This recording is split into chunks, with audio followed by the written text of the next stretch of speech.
Hello and welcome to the IdeaCast interview series, episode number 137. And my guest in this episode is Schuyler Dragoo, and Schuyler is a creative technologist, art and tech strategist, as well as an interdisciplinary artist. And that is grounded with a background in psychology. And we look at this convergence between her background in psychology, which to me in her artistic expression speaks to an insatiable curiosity for inquiry. So this shows up in our conversation. We unpack that. We talk about her use of machine learning, interacting with that as a muse, if you will, or just an informant. So it's a very good conversation. I say that about all my conversations, but I'm being quite sincere every time I say that. I very much enjoyed Schuyler's company in this conversation. Appreciated having her as a guest. I appreciate you all very much for watching this conversation or listening if you're over on Spotify. And I would, as always, like to thank my subscribers for being here as well. Thank you very much. And I'd like to welcome Schuyler Dragoo to the IdeaCast interview series. We were just talking before we hit record that I didn't spend a lot of time preparing and studying and researching Schuyler, but that was somewhat intentional. I did a coarse grain overview, and I'm just prepared to have a really spontaneous conversation because Schuyler and I talked a little bit in text, and I think this spontaneity will yield something different, and I believe creative and interesting. So welcome, YouTube audience. Schuyler, welcome. Happy to have you here on this conversation.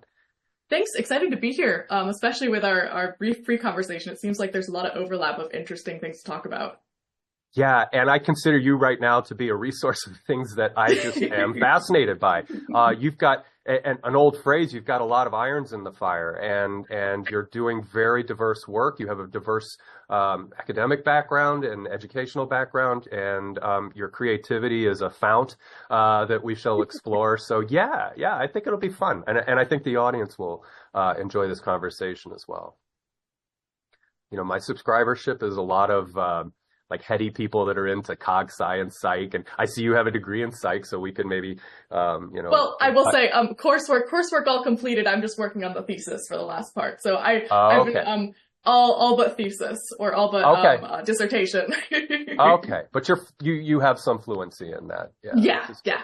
So, okay, good. But I think initially let's find out a little about you, what you're happy to share in the context of this conversation about yourself personally, as well as, what you've been up to academically and culturally and artistically. So bring us up to speed there, and then we'll just dive into a nice conversation. Yeah, so I'm an interdisciplinary artist, and I've been using the phrase creative technologist, which I think is really fun because it's a little bit vague and leaves a lot up to interpretation. And in that sense, I have a background in psychology and business, and I'm now doing my master's degree at Tufts in art. And I've been thinking a lot about ways in which we can use either AI or technology to explore speculative questions, using it to essentially ask better questions, rather than trying to force it to have the answers we want it to have. Because I think a lot of philosophy is about trying to figure out how to frame questions and think about that. And I've been drawing from a lot of speculative sci-fi, like Ursula K. Le Guin and Octavia Butler. Framed their work in terms of almost like thought experiments and doing similar things with performance and new media art. Mm-hmm. Yeah, because it's novelty that's injected into the frame that always breaks that frame and brings us into another chapter, right? So this is the frontier. This is the domain that I think is rich or pregnant with the possibility of where we'll find ourselves tomorrow or next week or wherever I want to imagine the future to be. So now you're at Tufts right now, right? Yeah. So I have to ask a burning question that some of my subscribers might be interested in too. Are you familiar with the work that Mike Levin's doing at the Levin Lab at Tufts? No, I'm going to write that down. Okay, since he's in your backyard, I will pass him on. I won't belabor the conversation with too much about Mike, but his name will come up later in the conversation because we will be talking about artificial intelligence and cognition. Oh, wait, I do. Now that you say that's artificial intelligence, I have. I was looking into something that he was doing, but the name wasn't off the top of my head. Okay, okay, I'm gonna make a yeah, note. yeah. He's an interesting vortex to go into Yeah. and find a. And he and Josh Bongard are collaborating.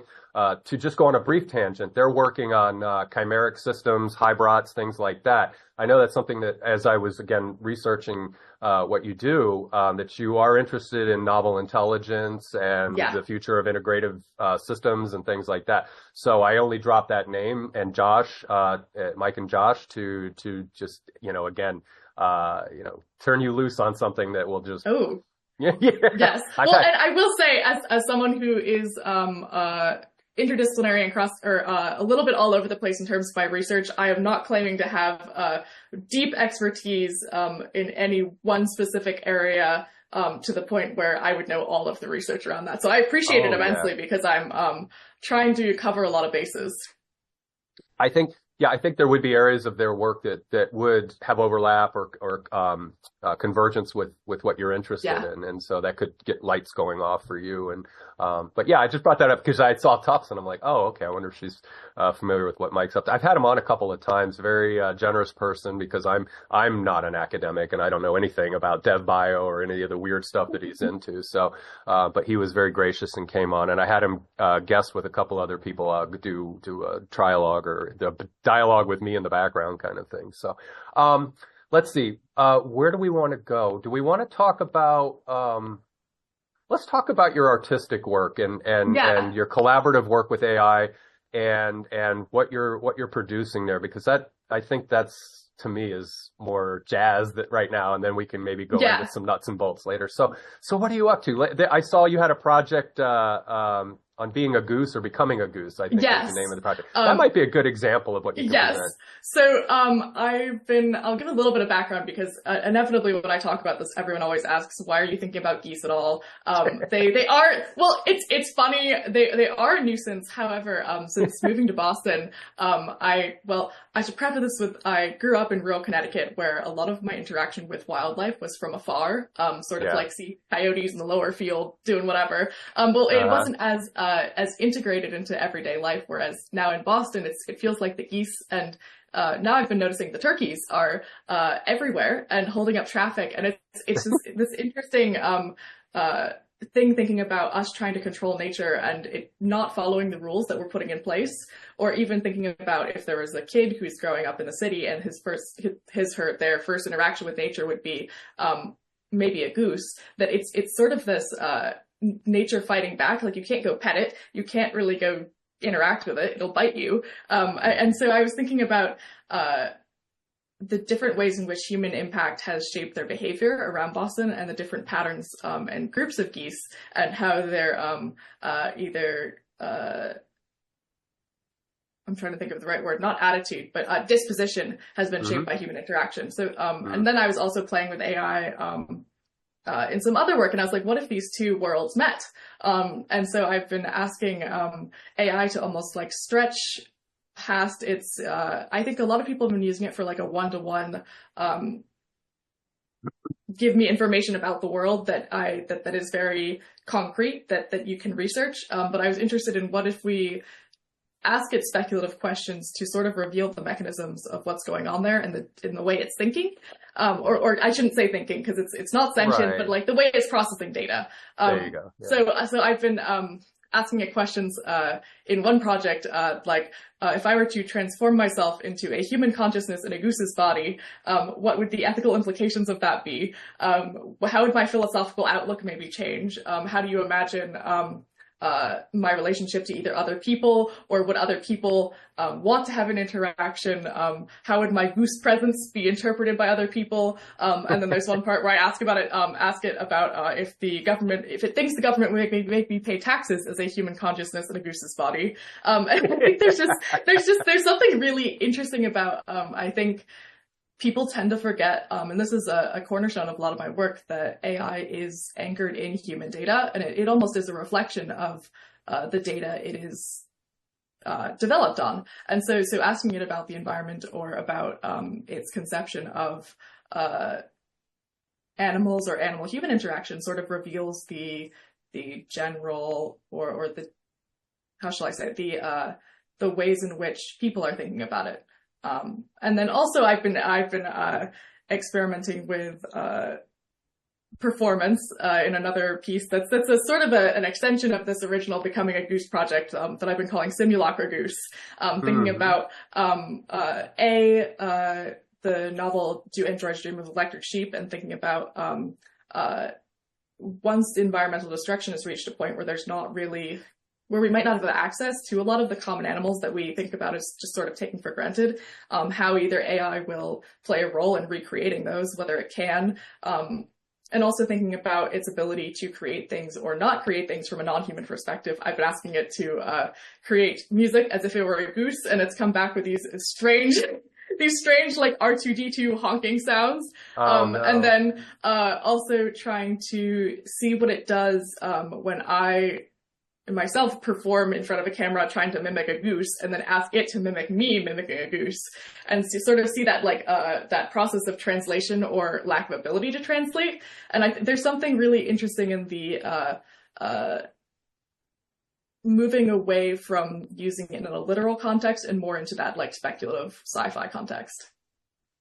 What are you extracting from the possible phenomenology of the machine's its own unique neural network trying to do these abstract thoughts? Because I think that's definitely one of the hamstrings of AI, is it is not self-reflective. It is not, there's a frame problem that arises, like it's not good at conceptualizing in certain ways. So what were you extracting from that was novel to you or was interesting? It was really interesting, especially with the beginning Goose project, where I started asking it like I started asking it maybe a little too broadly, how do you imagine my life would change if I were a goose? And it would come out with, well, you can't do that, you can't become a goose. And so then I had to feed it like all of these steps where it was okay, so in a world where I can become a goose, how do you imagine this? And it was like, well, you based on what we know about like goose brains, you wouldn't be able to. And I was like, okay, so let's take it a step further. Imagine I'm a human consciousness in a goose's body.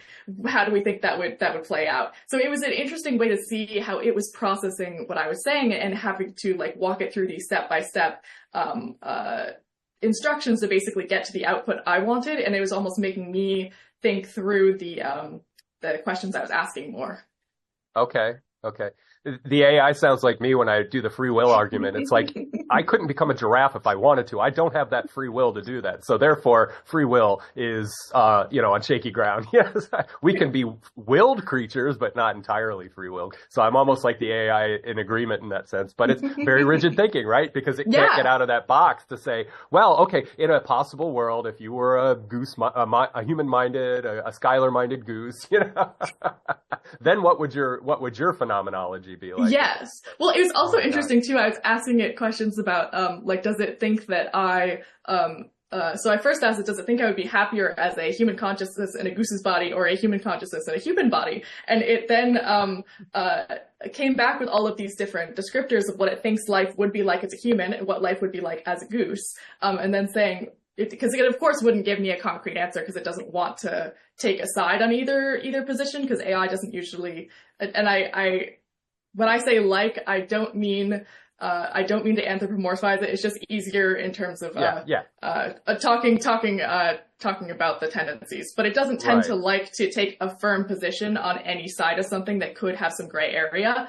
So it was interesting to see so here are all the XYZ experiences of being a human and how it interpreted that, to think about essentially this data processing thing that we've created, how it thinks about us, and then thinking about the environment, basically it taking our data and reflecting on how we think about the environment.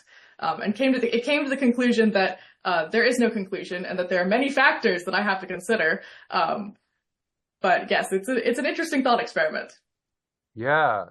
So in continuing this line of thought, AI aside, this is a Nagel argument. What would it be like for Schuyler to be a goose? Well, because I've been thinking a lot about Nagel. Did you gain insights into what goosing might be like? Well, so I was thinking a lot about the ways in which physical structures are different, like eyesight or ability to. I think there's they can see on the horizon. I forget what the word is, but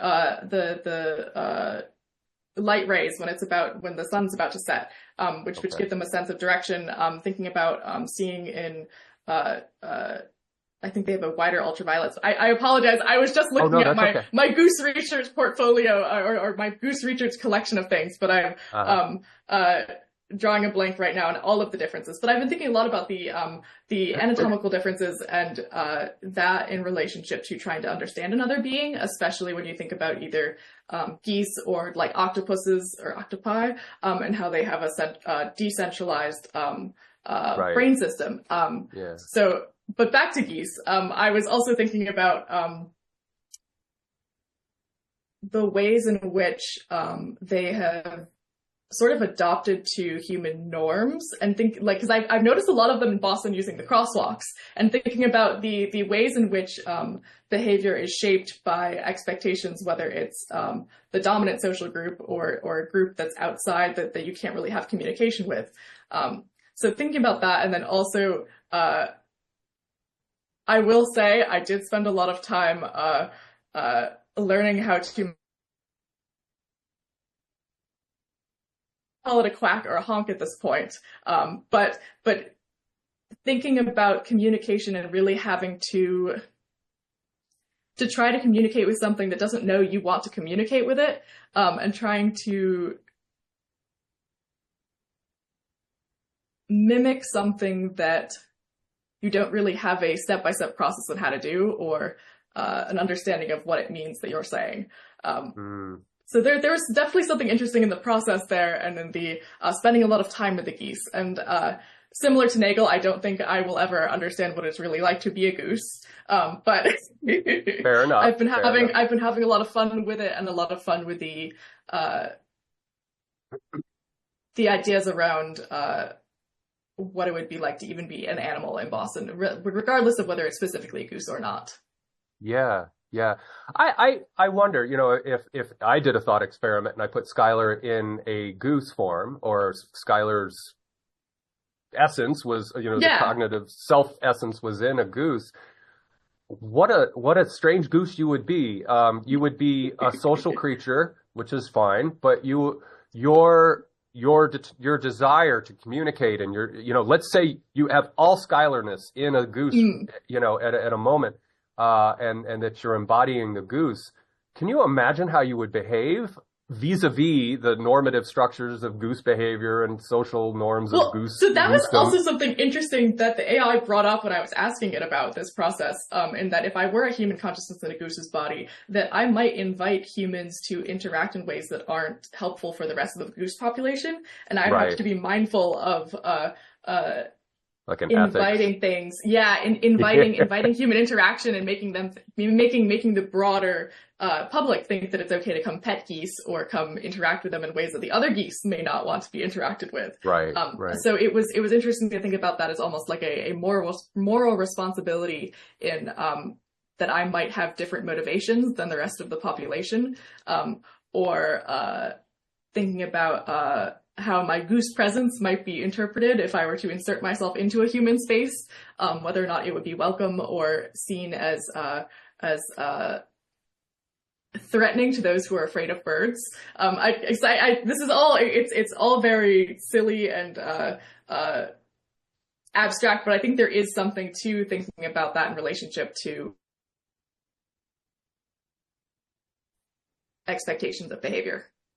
Oh, absolutely. No, this is a rich conversation in that regard. And that seems absurd on the outside, but if you really think about it, it does pose some serious questions about how we comport ourselves as humans, how a goose would comport themselves as a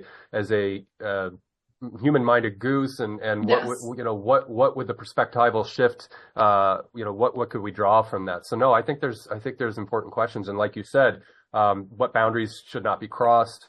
And how would you be treated as a deeply sentient, self-reflective, metacognitive goose that, that's like a basis for a 60s sitcom, like, Flipper or Mr. Ed or something like that, but much more like angsty and, that's also, it got me thinking a lot about, like animal ethics and what we think about, either the ways in which we can or cannot understand what an animal is thinking or feeling, or the ways in which we choose to either treat animals or, I don't want to say a lot because that doesn't feel like the right word, but thinking about rights in terms of what a corporation has, or what rights a corporation has versus what rights an animal has. So Yeah. been thinking a lot about that too. No, we're still inheriting the legacy of animals as just these mindless objects that are to be exploited as capital. You know, so, wasn't that Descartes? Maybe, I could be wrong. That has like the animal is like a machine, or like there's you could torture it. It's okay. Yeah, it's just mechanism. You know, there's no soul. There's no elan vital or any of that going on or whatever. Yeah. We're still inheriting that. I mean, because there's too much money to be made in pig and cow and things like that. But hopefully the glacier. Well, there aren't. I would argue in some cases, easy alternatives that are as affordable in some cases, or there's just so much that's just been built up around a lot of animal industries that it's hard to. Right, including our population. Yeah. And we have to feed that population now. Exactly. Yeah. Nobody's going to go on a starvation diet willingly. So, but yeah. There's a whole thing there, a whole minefield we could go. Whole can of worms. Yeah, exactly. Yes, and let's treat those worms ethically. So we'll leave them alone for now. But yeah, I'm still like my head's spinning about. Schuyler the goose, or the goose as this body that is Justin, and oh my goodness, wouldn't that be weird if a goose mindedness was in a human form and this brings up sort of was it Wittgenstein that said, if lions could speak English, we still wouldn't know what they were saying. And there would be this human going, probably just making very primal bleats and things just to, I'm scared, bleat, or hey, you're, seem like a nice goose, or, I don't know, whatever geese do in their interactions. But that would be instant, like probably commitment to psychiatric evaluation or something. If you had a human being that could no more, gesticulate, because they would gesticulate, but utterances that are incoherent. I would think it would be somebody. Or even too, thinking about the Wittgenstein quote about if a lion could speak, we wouldn't understand him. Even if a goose could speak human language, I think there's such a different frame of reference, or there would just be. I don't know if the language structure would be the same, or even thinking about if this goose could speak English, if what they were saying would make any sense to us. Yeah. No, I don't think they'd be interested in polysyllabic words or articulating a string of thoughts. Yeah. I just don't think it would matter.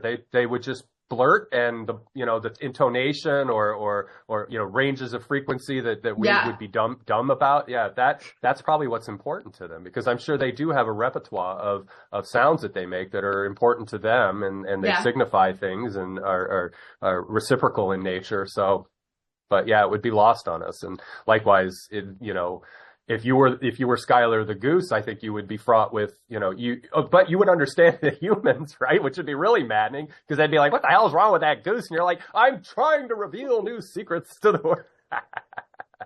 Anyways, but it's very fascinating. Going back to your work, in the questions that you were posing to AI, to see what AI is capable of, and seeing what's hamstringing it at the moment, and if we're so hell bent on anthropomorphizing this other intelligence, that this is part of that learning curve, right?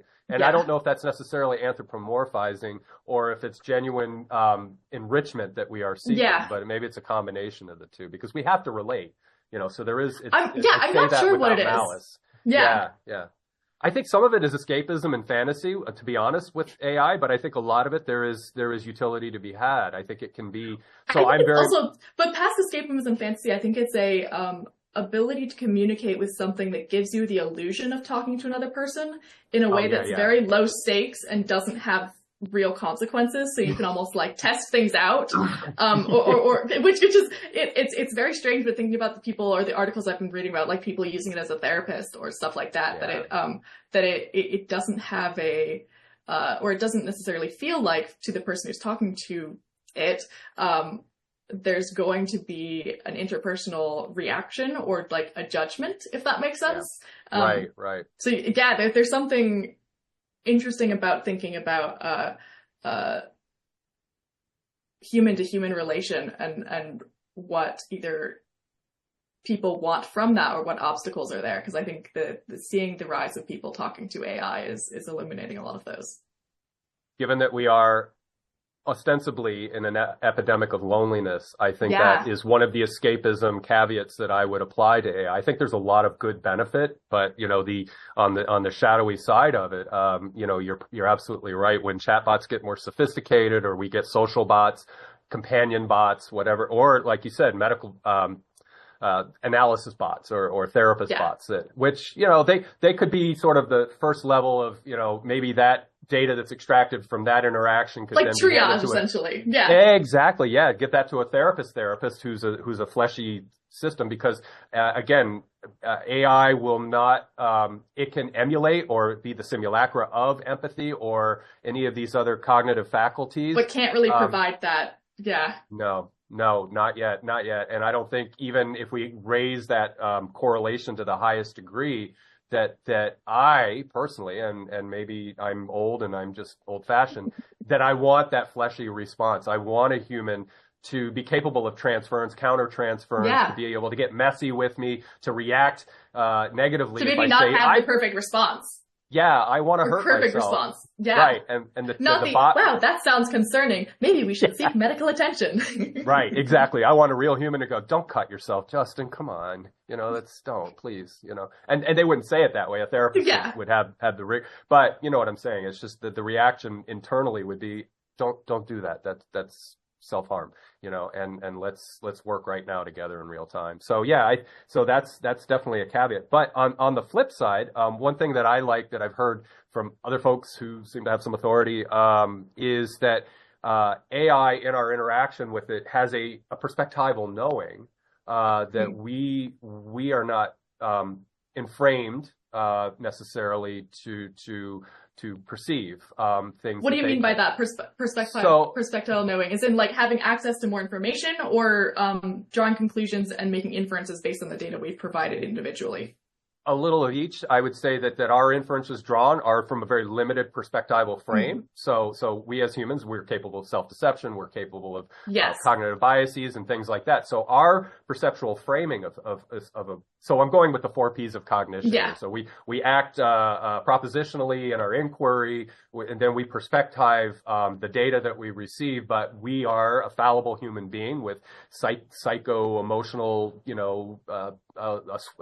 what do they call that in the recording studios? The soundboard where you've got all your dials and levers. Our dials and levers this is a metaphor. All our dials and levers are set to a certain way. Every human has their own, setting point for that, and so that wherein the AI is unrestricted in that sense. It could be perspectively biased by what it's being trained on or what it's feeding from, but nonetheless, it's going to be a broader perspective. It's going to be broader, because I think I do like to draw a distinction here, because I did used to work with a company, and specifically a woman, Denise Shull, who runs the Rethink group. Because a lot of her work is around understanding trading, and I think there's a parallel here, in that people tend to think of, especially if they're using something that's very data heavy, as the data being this like unbiased like answer, basically. And I think especially with AI, people do tend to think about it being this unbiased, quote unquote unbiased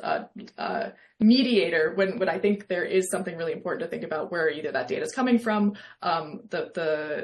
what it's choosing to include or not include, and what's available on the internet versus what's not.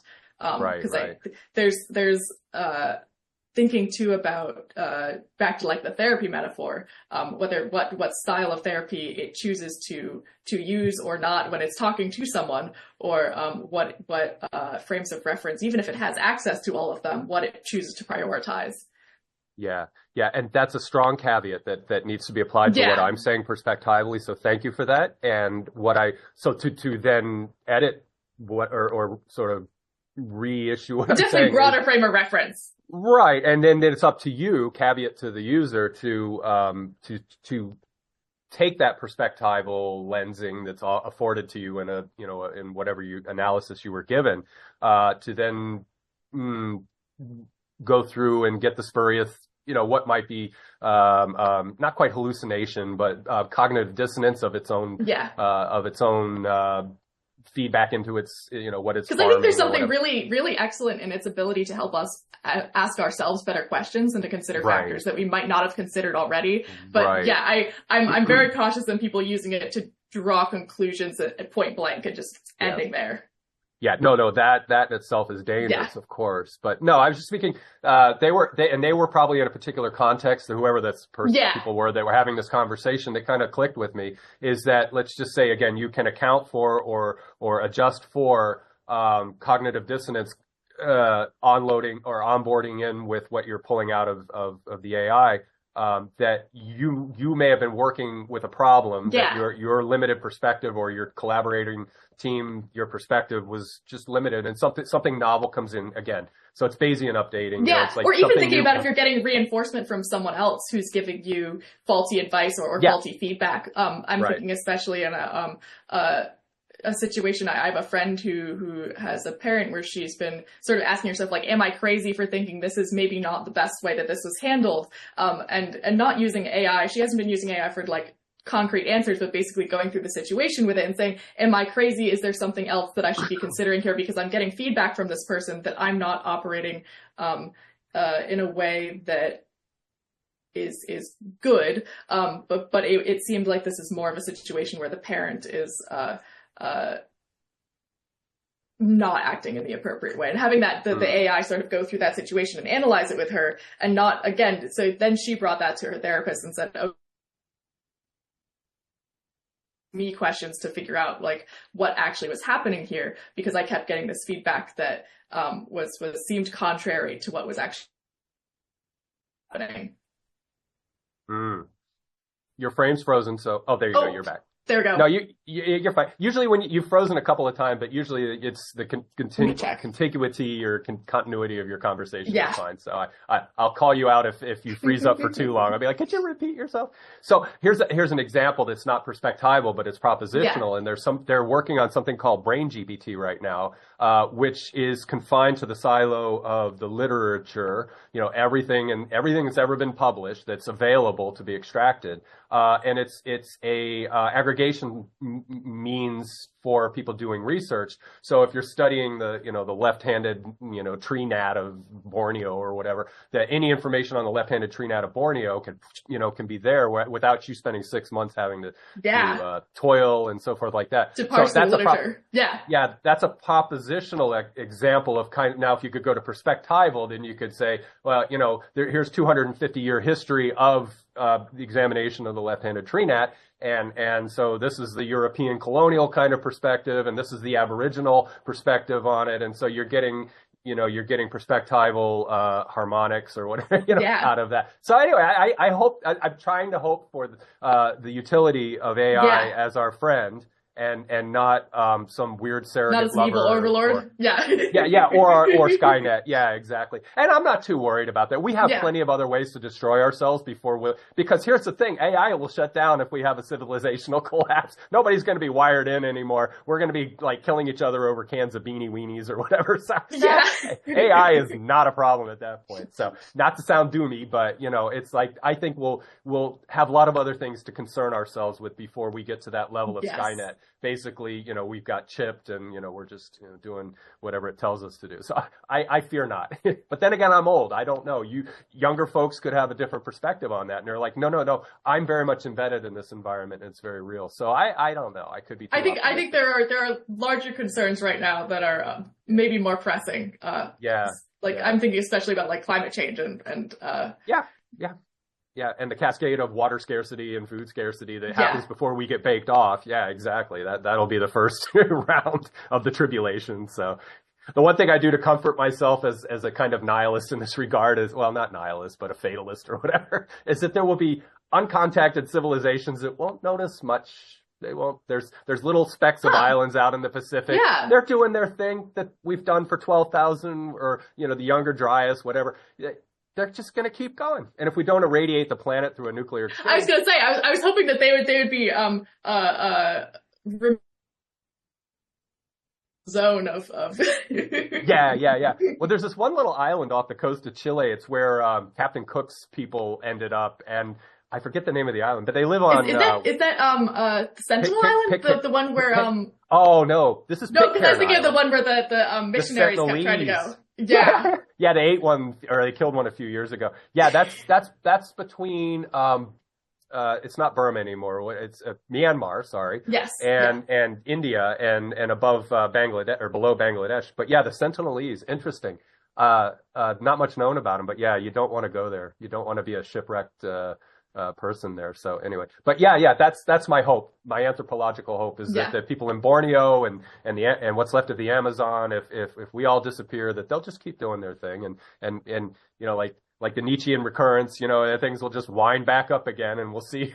We'll see. And there'll be instead of the myths of Atlantis, there'll be the myths of New York City or civilization. Berlin. Yeah. Well, it's been interesting that I think there are a couple of authors who are sci-fi authors who I don't know any books off the top of my head, but I feel like I've read some synopsis that's along those lines. And I think that's an interesting way in which speculative sci-fi can either help us better understand our present or think about the consequences of our actions. Yeah, science fiction is a wellspring for ideas. That's another thing you'd like about Mike Levin. He's a very avid science fiction reader, and that's why he's a very heterodox biologist who's breaking all kinds of convention and probably pissing off conventional thinkers and doing novel stuff. Oh, you just cut out. Can you repeat the last two sentences? Oh, sure. I was saying that Mike, who I mentioned earlier, is a very avid reader of science fiction, which makes him thusly a heterodox biologist and also a computer scientist. He got his first degree in computer science and AI. So people like that, when they're enriched by this again frame break, this perspectival shift. I hate to keep beating that drum. I love John. No, there's something there though. There's something really important that I think is not necessarily talked about as much. Yeah, well, to get on a soapbox, I mean, Western civilization is deeply entrenched in propositional thinking. Like everything is binary, everything is yes or no. Either thing is hard this, hard that, and we don't have perspectival knowing. We don't have participatory knowing unless it's adversarial participatory knowing, and we don't have the what's the other one? Procedural knowing is not bad. That's what AI is procedural. So I just love that. It's very romantic to me that it's a way to sense make.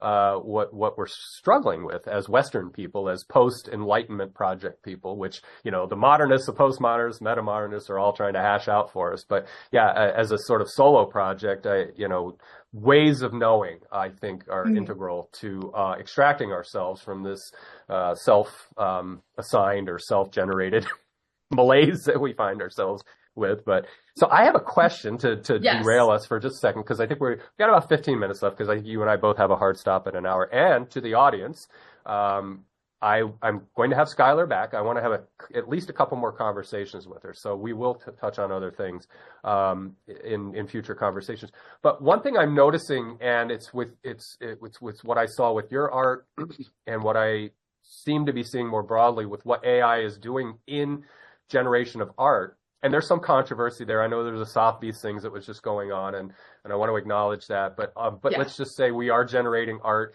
in a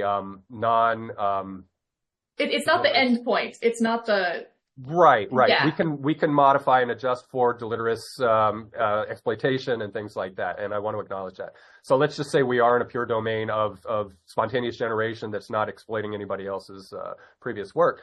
That right now, to me, it seems like.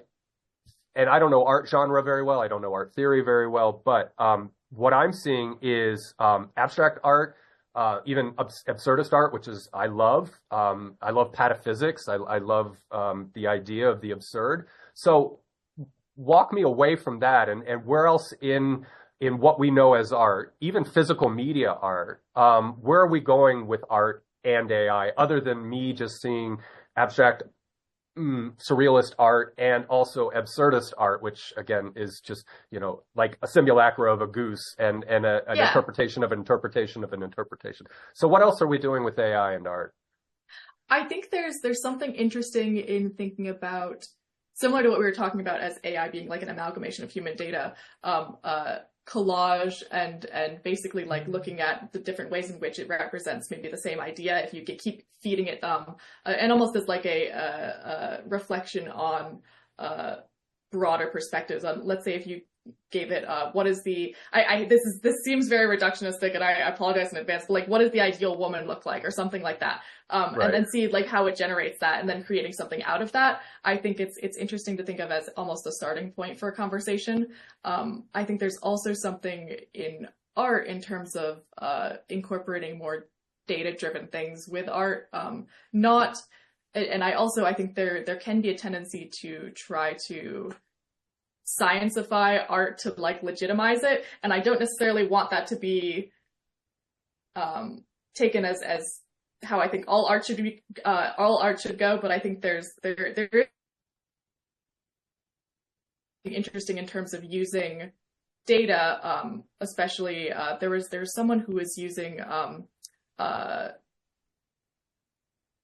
different satellite images to create work, or basically like incorporating more data things into art. I think there's also something in terms of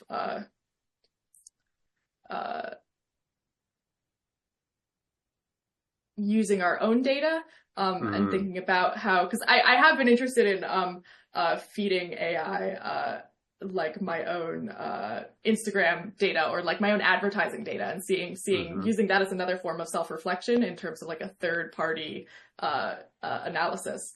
But I think it's the direction that AI and art is headed in, I think, is still unknown. Okay. I would hope it's more in the direction of something that's collaborative. And I think in most cases where artists are using it, it is something collaborative, so that it's not the end product. Because I think there's something more interesting there. But yeah, I've also seen some people creating physical objects from AI generated images, which I think there's also something interesting there in terms of thinking of tangibility, or lack of tangibility in either a digital space or a physical space.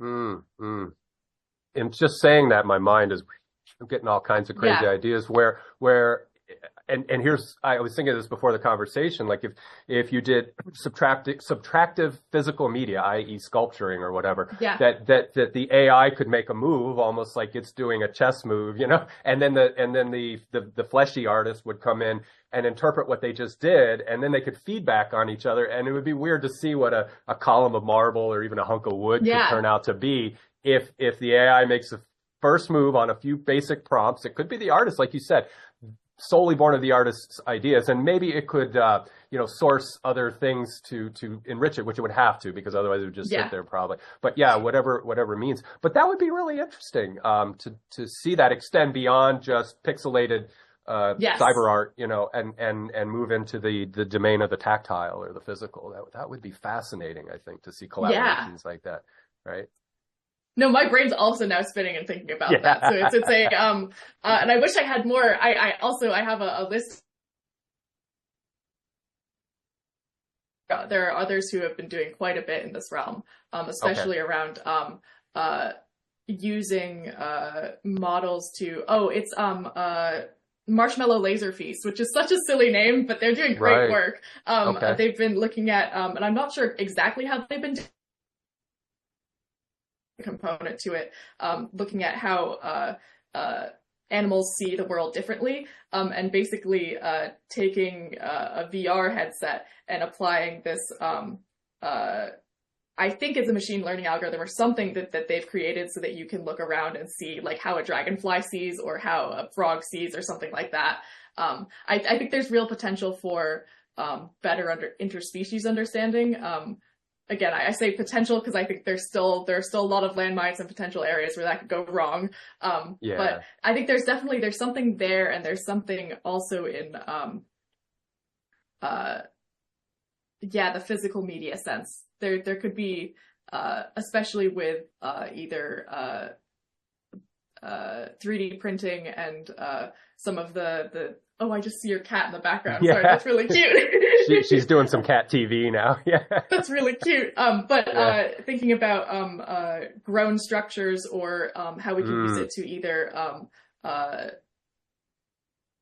produce things in a way that's more environmentally friendly, or just thinking about things in different contexts or ways that we wouldn't expect. Thinking about also like the 3D printed clay things and what could be done with that, or 3D printed biological materials. I think there's a lot of potential. I think it's still a big question of what's going to happen there. Yeah, yeah. And in a trippier note, and I don't mean, I'm not advocating for use of hallucinogenics or anything, but just without using hallucinogenics, I saw a 3D rendering of a Mandelbrot zoom, or whatever you want to call it, iterative expression. And it was so much more immersive, and you mentioned VR, and this was just on a YouTube video or something. But yeah, your classic Mandelbrot sets are flat ontology, and you get the point. It's going iteratively. It's what is it? Fractally, expressing itself. But this person had opened it up. It was black and white, but it was a 3-dimensional, and it was immersive into that 3-dimensional structure. Right. And so I'm thinking, if you could, and I have my computer's over here now. I have a VR tower. Well, now you can do VR without it, but anyway, but to get into that kind of place, that would be fun. I don't know what there's also, I think I was reading something too about the medical applications. I'm not sure if I'm actually, I would imagine that it's being used in this case, for surgeons learning to do something in like a virtual space, and then having something that reacts in real time, not based on necessarily like, manually say, okay, now it's going to start bleeding out, but having a reactive system that basically is like, okay, you do this, that is what would happen. Right. Kind of like flight simulation, but for bodies and surgery. Yeah. No, that's smart. That's smart, because then you get that visceral response, or that somatic response from the physician. That's clever. Speaking of medicine and your background in psychology, I'm wondering what would the role of this AI art be, a tripartite relationship between a therapist, a patient, and the AI system in art therapy, in therapeutic art? And would that help with somebody who maybe is less, so let's say we're dealing with somebody in psychosis, or maybe schizophrenic, dissociation, depersonalization issues, things like that, that I wonder if there's a way to make a connection that the AI can better penetrate with the therapist.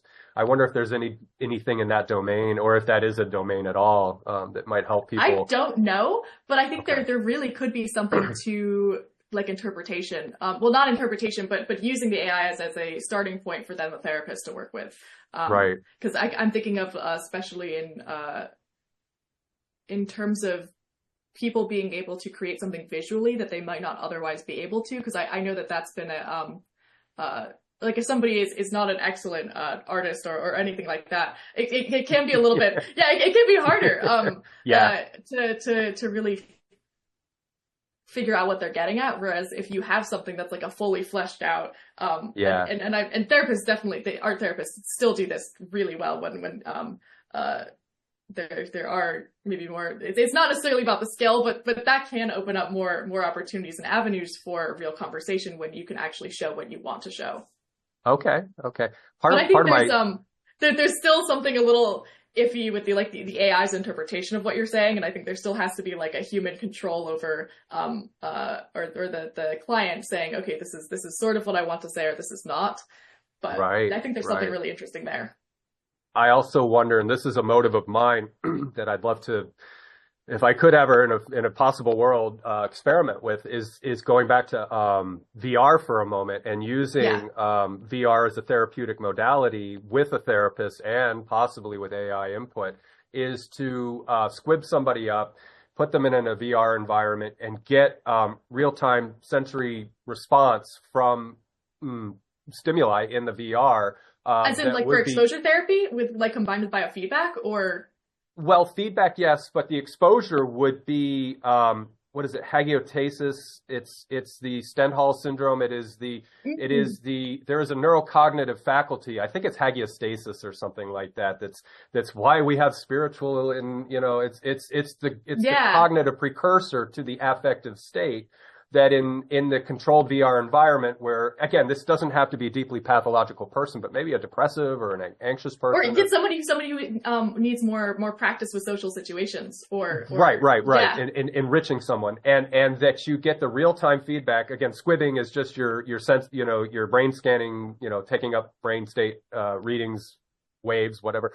and just getting a real fast, real responsive feedback system, and have the therapist not necessarily directly there, but they can monitor and read the analysis of what's going on. But I wonder again if that's a therapeutic light means of assisting people, and that the AI could be responsible for the continuity of a narrative unfolding if the response in real time is circuiting to, positive affect or positive response, that this could be generative in a sense. I don't know. I think there's something there, especially thinking about how biofeedback tools are already being used. Right. It's that principle. Right. But it's aesthetic. It's again, whatever that word is, hold on. I have a tap. Sorry. Yeah. It's a funny word.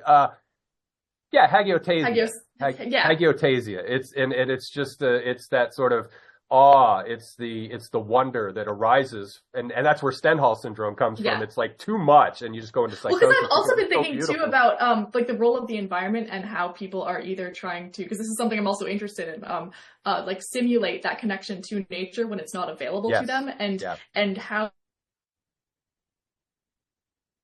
that people just that there's not that access to to like nature in real life, or the differences between trying to simulate something and what that produces, because there's something, I don't want to say dystopian, but like the thinking about like, oh, I don't have access to like a park anymore, so I'm going to put on my headset and get the benefits of being around trees, or because there's been I think that there's like some chemical secretions from trees that like help our nervous system or something. I think it's I was reading, I don't remember the article, but if I find it, I will send it to you. That there's something there in terms of the physical versus the digital. Yeah. No, that makes sense. And this is only, so VR is only hijacking a few of your senses, whereas in the forest walk, the bathing in the forest, as Japanese culture encourages, that you are fully somatically immersed. Like you said, there may be neurochemical things going on. There's the breeze, there's all, the sounds, all those kind of things, which it could be simulated, but I think the real thing. Because I wonder to what extent like the simulation would really produce the same effects, because I know that there's been some research on people looking at I think digital versions of paintings versus seeing them in real life, and that there is a difference in terms of how the brain responds, and I don't know, I think there's something interesting in that. I'm trying to think of the right word, not necessarily difference, but the ways in which the physical versus digital is perceived. Right. I think one atmospheric advantage that being in a gallery with other people might afford is, I don't know if it's mimesis or introjection, one of those fancy words, that you're among other people and there are other reactions going on, and you're if there's 60 people part going, of it. that you're going to be like, you could be a hardhead, you'd be like, this sucks, but you're going to probably be like, oh my God, these other people are on board with me. But you might feel some impetus to feel something. Yeah. Whereas in the VR, you could simulate, you could have all these fake people behind you. But when I've been there, I've been to the Louvre, and I've seen, or because I wonder too, I wonder if you had like those people next to you with the same VR setup, if it could mimic that. Maybe. Or what the difference would be with being in a virtual environment, not actually having the physical people near you, but knowing that there are like other avatars, if that would feel too fake and like not similar to other AI things where it doesn't feel like there are real people consequences, if that wouldn't have the same effect, or if really having those physical people would produce anything different. Which would prompt the question that with training and association and the onboarding of that as a given, that, and by given, I mean that you are with other avataric people, other prophilic selves that are in this environment, that you could have a reasonable facsimile of that experience as a collective awe or wonder or hagiotasis. I keep blowing that word, but hagio, and fill in the blank there. There's Sophia, there's Teria, there's ways of saying it, but the hagio thing, yes, that you're having that that experience collectively, and or that you onboard a bias in the beginning and say 60,000 people have reacted to this app, this awe-inspiring art app. 60,000 people have had profound, and then you're going to have that bias loaded in, and you're going to be like, no, I'm there. I get it. I see that. So yeah, it's curious because the same thing's happening in the physical room.